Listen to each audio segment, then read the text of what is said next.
Quickly the action becomes fierce. The ships fire as soon as their guns are brought to bear upon the enemy. Short-range carronades are fired into the hulls of the ships, causing havoc below decks.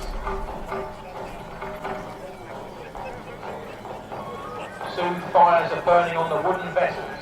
The danger of explosion is very real.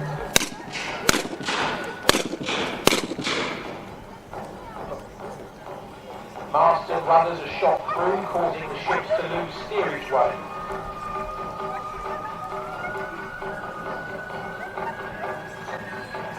Fires are burning on the big ship Ajax, but are soon extinguished. The British prepare to form a boarding party upon one of the French ships.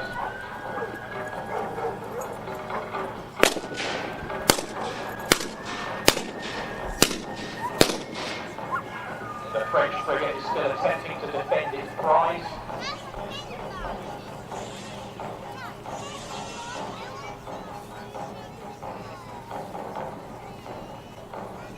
But the 64...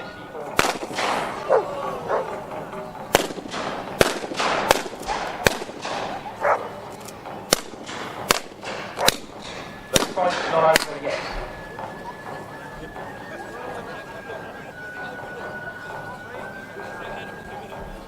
Smoke of battle, Ajax takes out a dispatch vessel. British one. Torpedoes are loose within the convoy.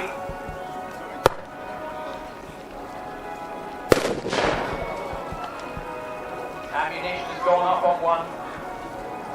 Second ship, distracted by the smoke, ran into a small island.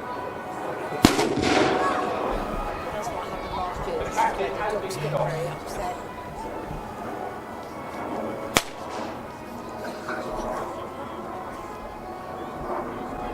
The U-boat is still within the convoy, lurking. The threat is still there.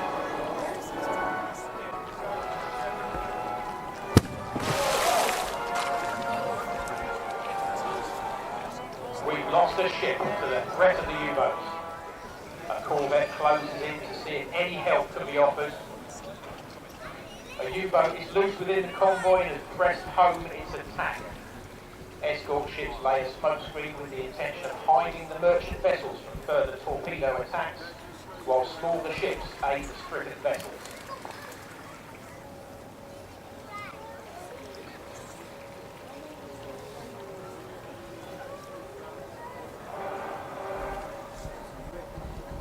Ships are soon able to establish an approximate position for the U-boats using hydrophones as corvettes approach their target.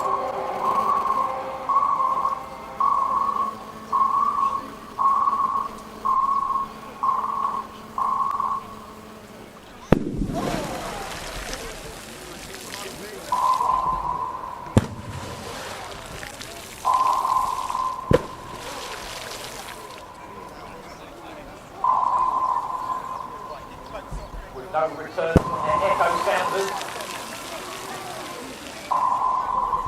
Well, there is.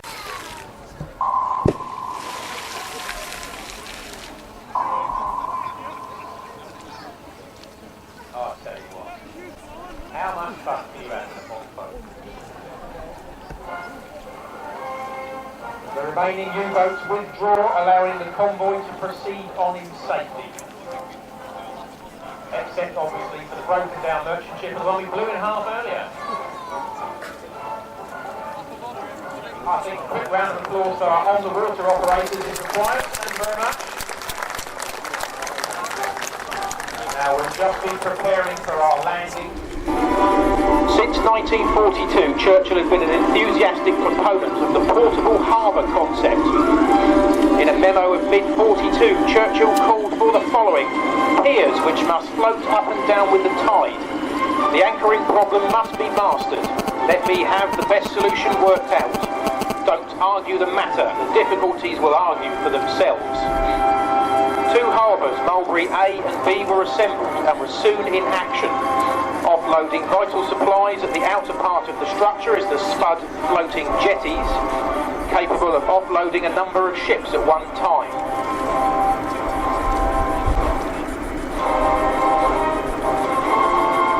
The roadway, or whale, provides the route from deep water to the shore, supported by beetles, concrete or steel barges, keeping everything afloat. The tug you can see by the bridge is a tin tug. These were used extensively in the construction of the Mulberries, operating very close on occasions to the bridges. If anybody here is suitably impressed by the smoke unit that it's fitted with, I will save the operator the problem of explaining where it comes from for many, many people. It's an American smoke unit by a company called Harbour Models. It's about $112, whatever that translates into old money, I'm not really sure. So that's $112 colonial money, not proper pounds. As I say, the tin tugs were sectional tugs built in bits, very simple construction. They could be built by engineering firms, then shipped by road to small shipbuilding yards where they could be welded together.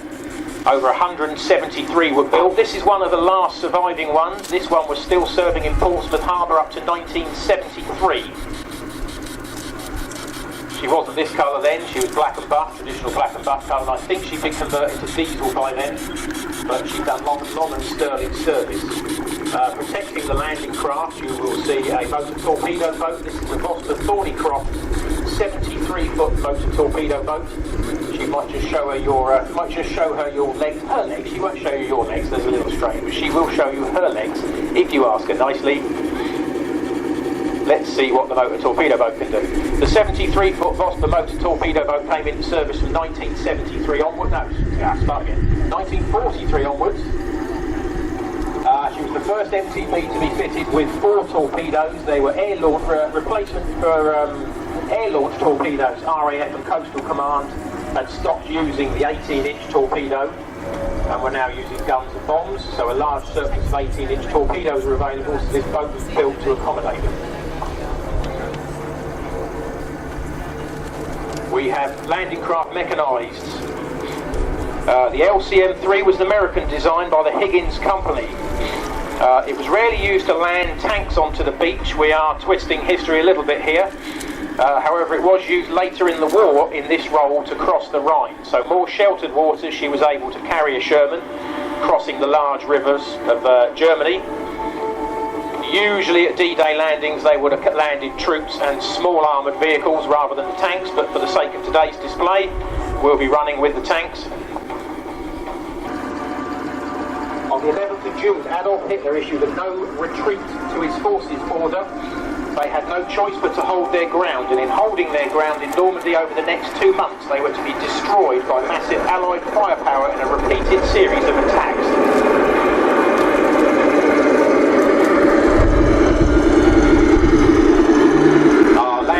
Mechanised LCMs will now be landing some Shermans onto the Mulberry to demonstrate this technique. I am keeping my fingers crossed this goes very well.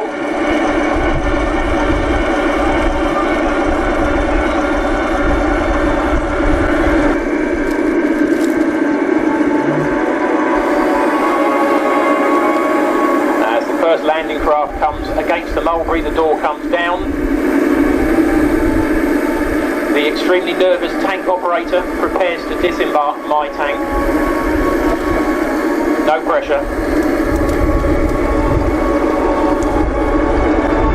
What we normally do is keep the throttles on the landing craft, as we've learned from bitter experience that when the tank makes contact with the ground, the tank tracks push the landing craft away and the tank drops into the hole in the middle. Successfully deployed number 1. Now all he's got to do is get onto the ramp without disappearing into the water. And the second landing craft is actually planning to land in Berlin as he approaches at full power.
Meanwhile, at the village,